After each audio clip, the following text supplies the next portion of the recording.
She was dreaming of stars, soft lights, gentle music, warm hands, a palace garden back on Lydia Prime, flowers that sang when you touched them.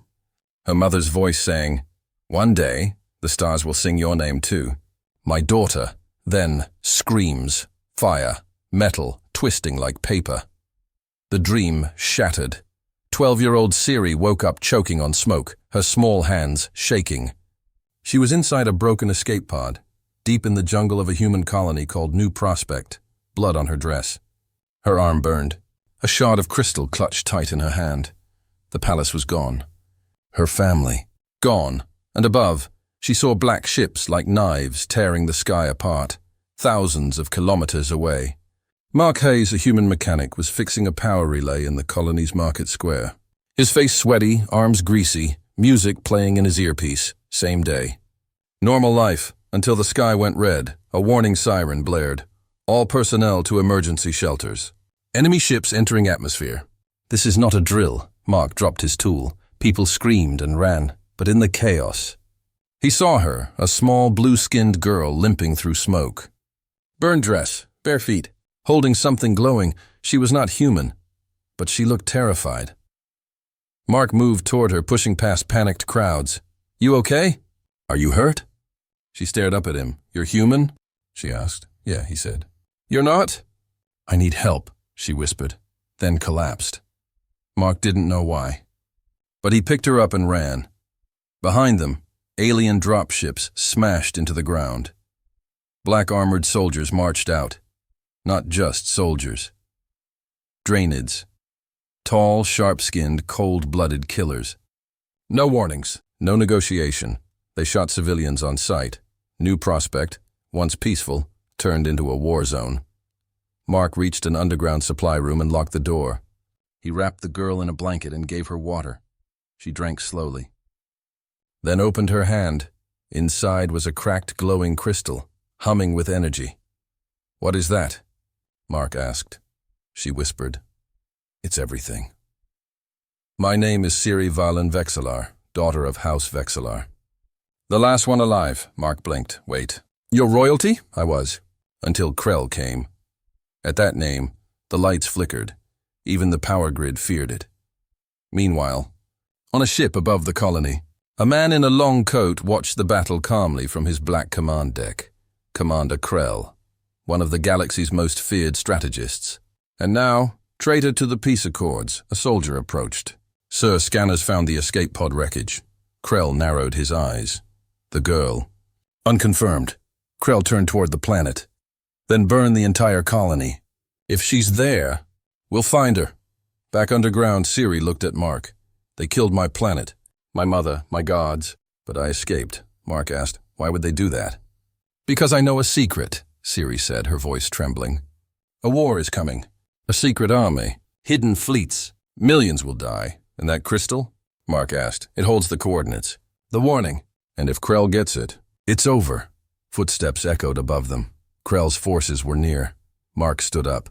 "I know someone who can help." "Who?" "Nara, a Verdani scientist. She can read alien tech." Siri gripped his hand. "Then we run. Because Krell won't stop." And so, a mechanic, a princess, and a dying warning ran into the night. Behind them, New Prospect burned. Ahead of them was the galaxy's last chance. The world outside was burning, but inside the dark tunnels under New Prospect, time had slowed. Mark Hayes stared at the blue-skinned girl he had just saved.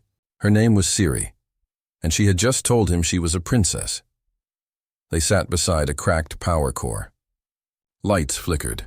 Dust fell from above as explosions shook the outpost. Mark wiped blood from his forehead.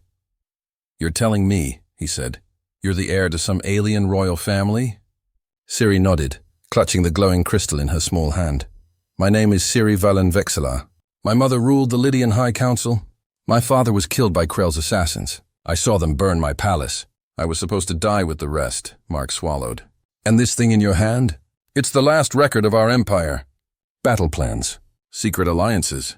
Krell wants to erase all of it, including me." Far above them, enemy ships scanned the colony, looking for survivors.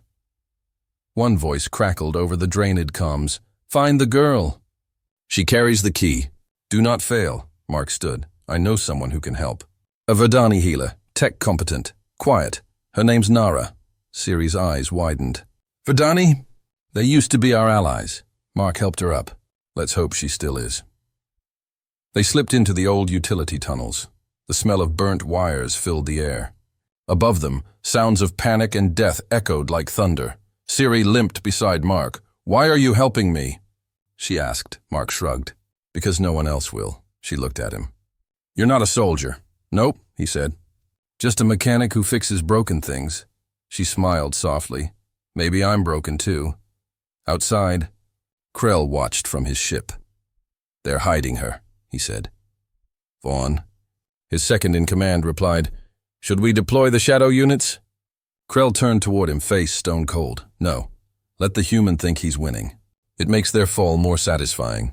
Back on the surface, Mark and Ciri reached a hidden lab at the edge of the colony. They knocked in a secret rhythm. The door hissed open. Inside stood Nara, tall, green-skinned, eyes glowing faint gold. She looked at Ciri and gasped. Is that? Ciri stepped forward. You knew my mother. Nara fell to one knee. My lady. I thought your line was gone. Mark blinked. Okay, now this is getting real. Inside the lab, Nara scanned the crystal. This holds encrypted genetic data, she said. Encrypted with royal blood. Only she can access it. What's inside? Mark asked. Memories. Codes. A map. Nara looked up, serious. And the location of the weapon Krell fears. Ciri looked confused. Weapon? Nara nodded. Not a bomb. Not a ship. Something older. Something left behind by the ancients. Something that can stop an empire. Mark sat down hard. Okay, so we've got a lost princess, secret tech, and a villain who wants to wipe Earth off the map. He looked at Ciri. No pressure, kid. Suddenly, the lights flickered. Nara's eyes narrowed. They've found us. Outside, black-armored drainids surrounded the building. Krell's voice came over speakers. Give me the girl, and no one dies. Resist, and I erase the entire colony. Mark pulled out his sidearm, barely a weapon. Nara handed Ciri a thin, glowing rod. If they take you, crush this. It will erase the crystal, Ciri. Stared at it. I don't want to run anymore, she whispered. Mark looked at her. You don't have to. The door exploded inward. Soldiers poured in. Nara threw up a shield, flickering. Ancient Verdani energy. Mark fired, missed, fired again. Hit one. Ciri stood tall in the middle of the chaos. Her hands began to glow. The soldiers paused. Energy crackled around her. Nara's voice echoed. She's activating. Her bloodline is waking up. The room shook. A blast of blue light pulsed outward, knocking the drainids to the ground. Ciri fell to her knees, gasping. Mark caught her. You okay? She nodded. I remember now. What? There's a facility. Deep in the desert. That's where the weapon is, Nara gasped. It's real? Ciri looked at both of them. We have to get there before Krell does. The lab was quiet. Too quiet.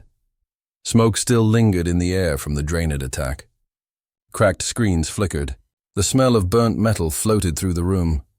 Mark held his breath as he scanned the shattered entryway. No soldiers. No more bombs. But something felt wrong. Ciri sat against the wall, still recovering. Her small hands shook. Her hair glowed faint blue. She was remembering more each hour, and each memory brought more weight. Nara patched up Mark's arm, then whispered, We're not safe. Krell is too smart to only attack from outside. Mark nodded slowly. He knows how humans think. Because he's using one of us. Hook begins. First 5 minutes suspense. As they prepped to move out, Mark checked his comlink. Suddenly, static. Then, a voice. This is Commander Jensen of Earth Force. Stand by for evac. We are 5 minutes from your location. Mark smiled. Finally, reinforcements. Nara frowned. That signal is wrong. Mark froze. What do you mean? Nara pointed to her monitor. The frequency is too clean. Real Earth comms bounce through 6 relays. This one? Direct, Ciri whispered. It's him. It's Krell. He's pretending to be human. Mark cursed under his breath. Damn, he's not coming for us from the sky. He looked around the lab. He's already inside. Plot, the infiltration. Begins, just then, a loud bang echoed from the side door. A human voice yelled, "Don't shoot! I'm friendlies! Earth soldier!" Mark lifted his weapon. A man walked in. Military uniform, blood on his sleeve, badge reading, Latin Riven Heart. "I saw your signal," he said. "They're hunting you." "Let me help." Siri looked terrified. Her skin shimmered faintly. A sign of danger. Nara whispered, "He's lying." Mark squinted. "We'll see." They let the soldier in. But Mark never put his weapon down. Rising suspense.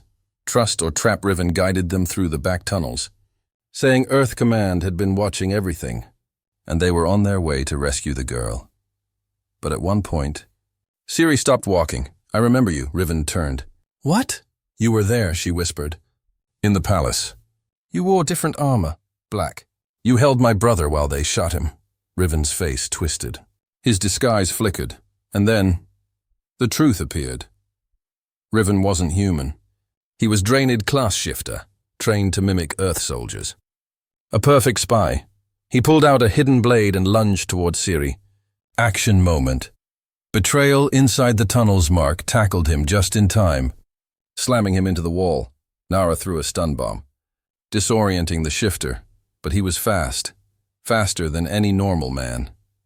The fight moved fast and brutal, steel on steel in a narrow tunnel. Siri crouched behind a crate, watching the man who killed her family try to kill the man who saved her. Finally, Mark used a broken pipe to pierce Riven's side, exposing the shimmering black blood beneath. The shifter screamed and collapsed. Mark fell back, panting. Siri looked at him, stunned. "You protected me," Mark smiled weakly. "What else was I going to do?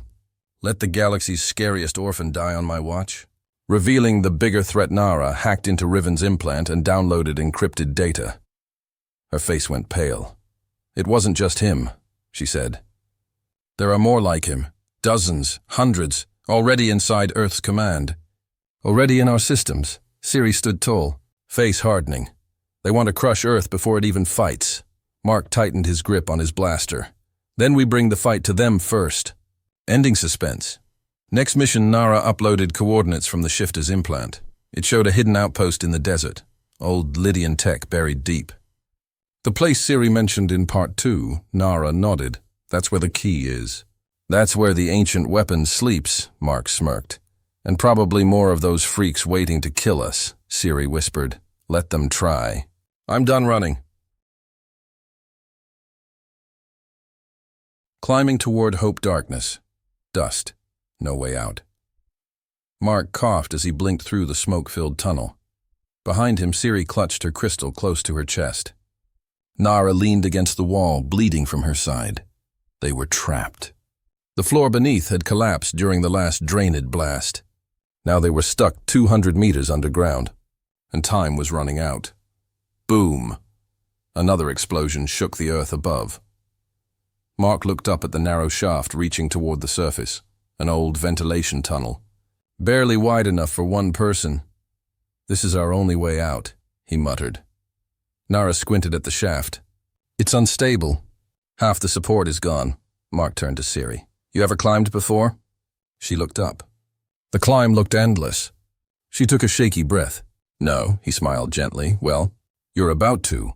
Hook, first 5 minutes. Vertical death or survival?" Mark used his belt to form a harness.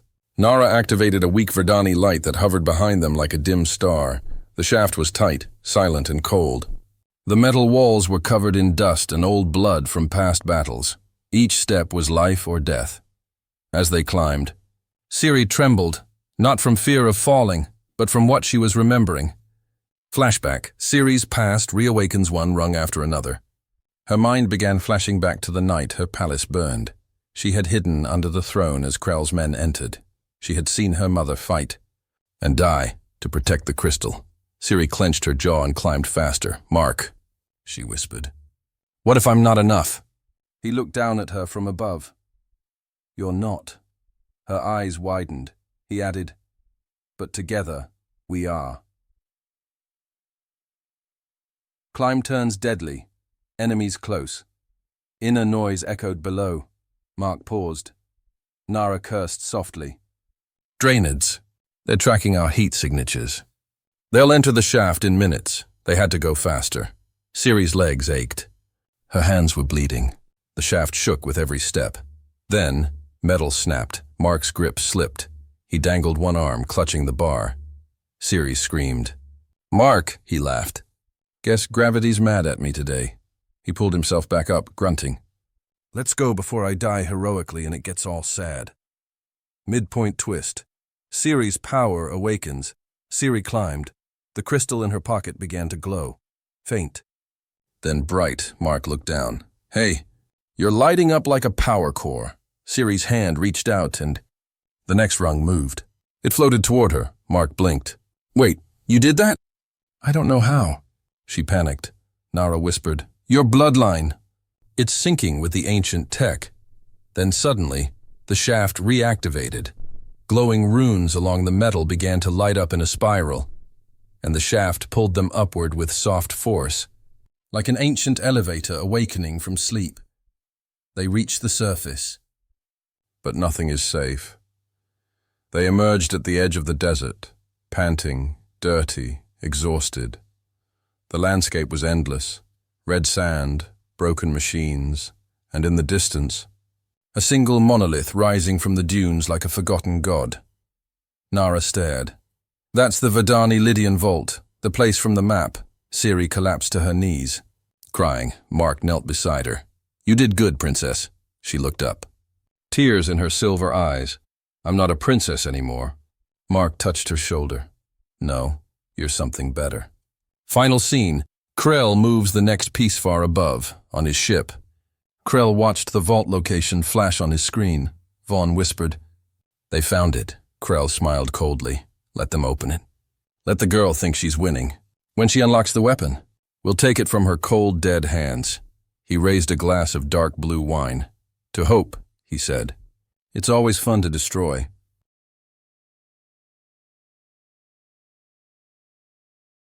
Message to Earth. The desert was quiet. Ciri stood before the ancient monolith, a black tower half buried in red sand, covered in glowing alien runes. Nara translated the symbols in whispers. "It's not just a vault. It's a transmitter. Verdani tech mixed with Lydian coding. It can send a message across the stars." Mark looked up, squinting. "So it's a giant alien antenna?" Nara smiled faintly. "A very old, very powerful one." Ciri stepped forward and placed her hand on the stone. It responded to her touch, blue veins of light pulsing outward. The vault opened slowly with a deep hum. Hook. First 5 minutes, a signal of hope, or a trap. Inside, the core chamber was lit with swirling energy, floating screens, ancient consoles, and a single round platform in the center. Ciri walked to it. This is where I send the truth," she said. "To Earth, to the galaxy." Nara placed a crystalline interface onto the console. "Upload your memories. The truth about Krell, about the genocide, the invasion plans." Mark nodded. "Let them see what's coming." Ciri took a deep breath, then pressed her hand to the memory crystal. Her voice began to speak. Recorded, broadcasted, sent through the stars. To anyone listening. "I am Ciri Valenvexelar. My world is gone, but I am not. Krell is coming for Earth, and this is the proof. You must prepare. You must survive. I believe in you, even if I don't know you." Her voice cracked at the last line.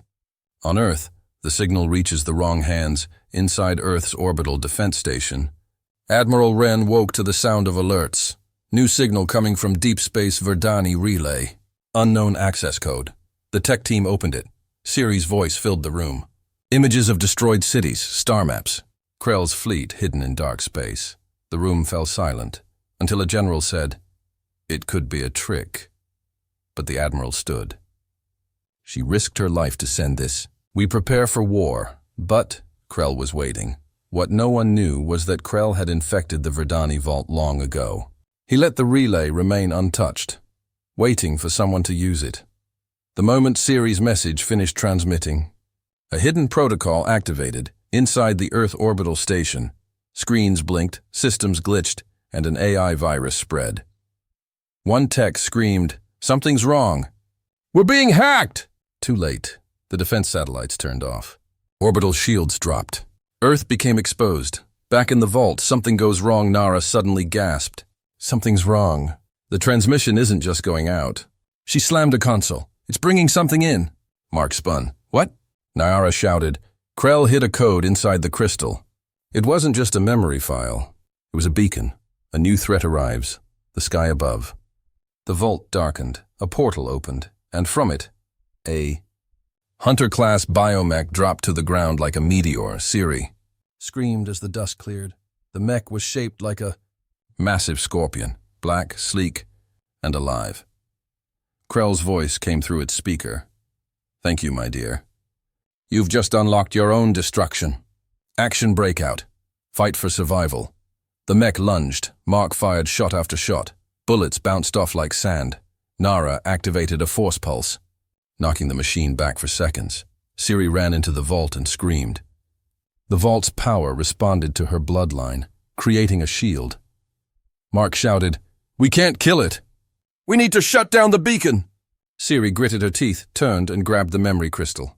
Then, she crushed it in her hand. Everything stops. The vault went dark. The mech collapsed mid-strike. The portal above flickered and vanished. Silence. Siri fell to her knees, crying. Mark rushed over, holding her. "You did it," he whispered. She sobbed. "I warned Earth, but I doomed it too." Final scene, Earth receives the message. And more back on Earth, systems began rebooting. The virus faded. The Admiral stood, now wide-eyed. What was that? His screen showed the message again. Siri's final line playing on loop. "Even if I don't know you, I believe in you." Then, a new signal came in. Earth scanners detected Krell's fleet leaving the hidden zone, heading straight for Earth ETA, 6 days.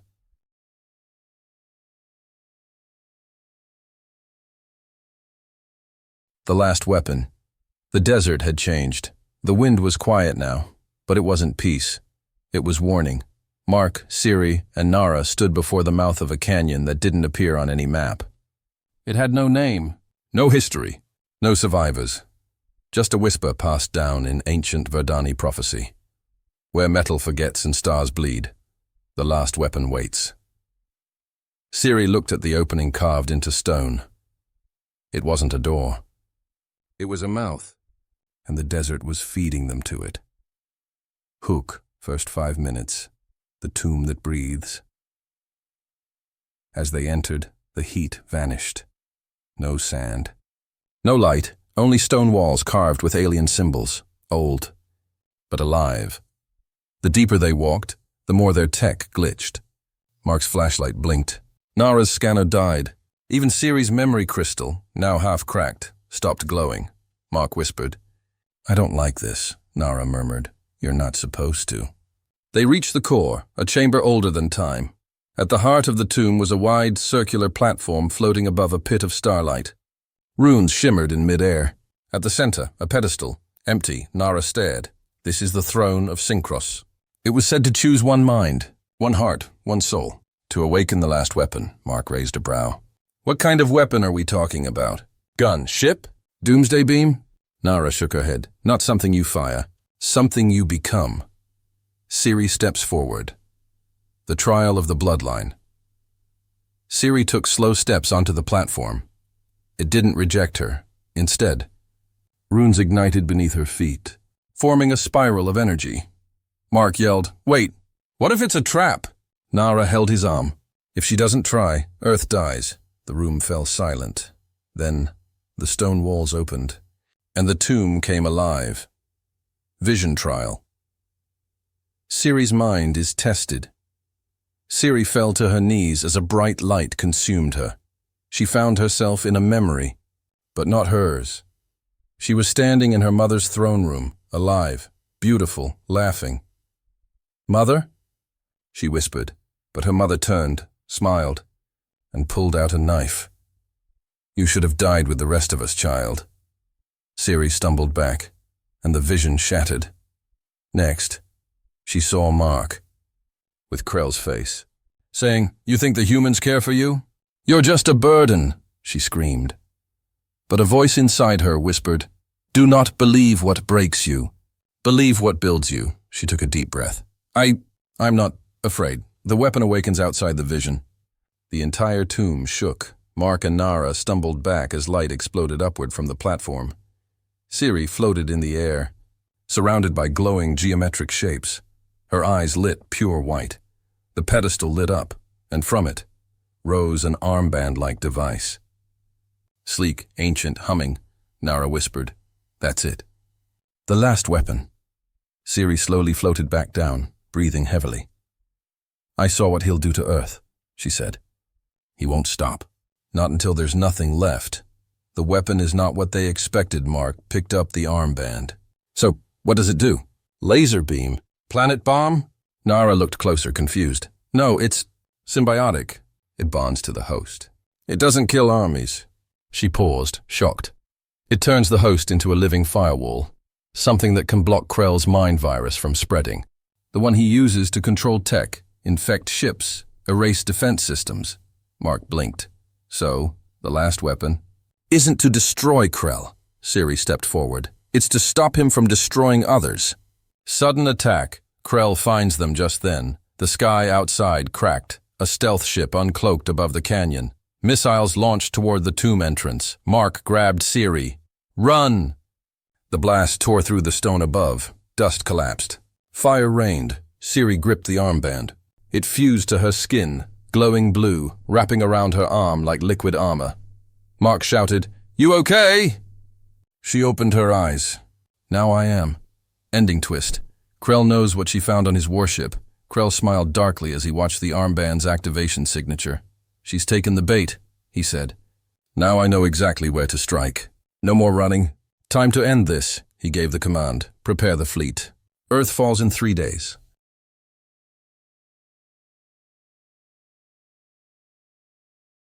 The final stand Earth had 72 hours.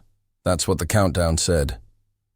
Ciri watched the hologram flicker aboard the stolen Verdani scout ship as they entered Earth's orbit. Behind her, Mark sat at the controls. Nara monitored the signal codes. Below them, their final battlefield. The world was preparing. Orbital stations powered up. Defense satellites rebooted. Military bases across the continents went red alert. But against Krell's fleet of 9,000 warships, Earth was still outnumbered, outgunned, and one virus from Krell could shut it all down again, unless Ciri stopped him. Hook, first 5 minutes. Human hearts, alien tech, one last chance. Inside Earth's orbital council chamber, chaos reigned. "Who is she? We can't let an alien girl control Earth's defense grid." But Admiral Wren stood up. "I've heard her message. I've seen the proof. She's not our enemy." He looked at the screen where Ciri appeared, wearing the glowing alien armband. "She's our only chance." On the ground, Earth unites. As Krell's ships filled the skies, something unexpected happened. Humans didn't panic. They gathered. Civilians passed out food to soldiers. Scientists worked without sleep. Children drew pictures of aliens and rockets. Strangers hugged in streets. Because this time, they were not just fighting for survival. They were fighting for each other. Mark whispered to Ciri as they flew toward the control core. "You gave them hope. You're more human than most humans I know." The final battle begins. Krell's fleet unleashed the first wave. Swarms of drones, EMP pulses, mind viruses. Earth's defenses lit up the sky, but the virus crept fast, corrupting missiles, freezing systems, turning ships against their own. Then Ciri stepped into Earth's core command vault. She touched the mainframe. The armband glowed white hot. A pulse shot out across the network, a firewall powered by her DNA, her bloodline, her memories. Systems healed. Shields rebooted. Earth fought back. "Krell enters the fight himself high above," Krell snarled. "She dares to challenge me with a relic?" He boarded his personal dreadnought, a ship, the size of a city. Inside was a planet-killer cannon aimed straight at Earth's oceans, designed to boil the world alive. Mark saw the cannon. "Charging from orbit. If he fires that, we're done." Nara turned to Ciri. "You have one last use of the weapon's core. It can burn out the virus or burn him, not both. The choice. Save Earth or kill Krell." Ciri looked torn. Mark placed his hand on hers. You already saved Earth once. Now, finish this, she nodded, and jumped into a drop pod alone. Face to face. Ciri versus Krell. She boarded Krell's ship through the reactor shaft, fighting through elite guards. Hacked machines and gravity shifts, finally. In the throne chamber, she faced him. You're just a child, Krell sneered. And you're just afraid, she replied. He charged. She activated the final phase of the armband, merging with it. Her body lit up with light, her voice echoed with power. I am not your slave. I am not your weapon. I am my mother's daughter, and I am Earth's shield. Ending twist. The price of power, she reached for the core of Krell's ship, and overloaded it with her own energy. A white flash tore through the sky. The dreadnought exploded, the fleet scattered, but Ciri's pod never returned. Epilogue. A new dawn weeks later, Earth celebrated. Monuments rose. Children read her name in schools. Ciri Valen Vexelar, the girl who came from ashes and became humanity's hope. Mark walked the green fields outside New Prospect, now rebuilt. Nara walked beside him. He looked up at the stars. I don't think she's gone, he whispered. Nara smiled faintly. Legends never are. Last shot. In the blackness of space, a faint pulse of light appears, glowing blue, moving toward Earth.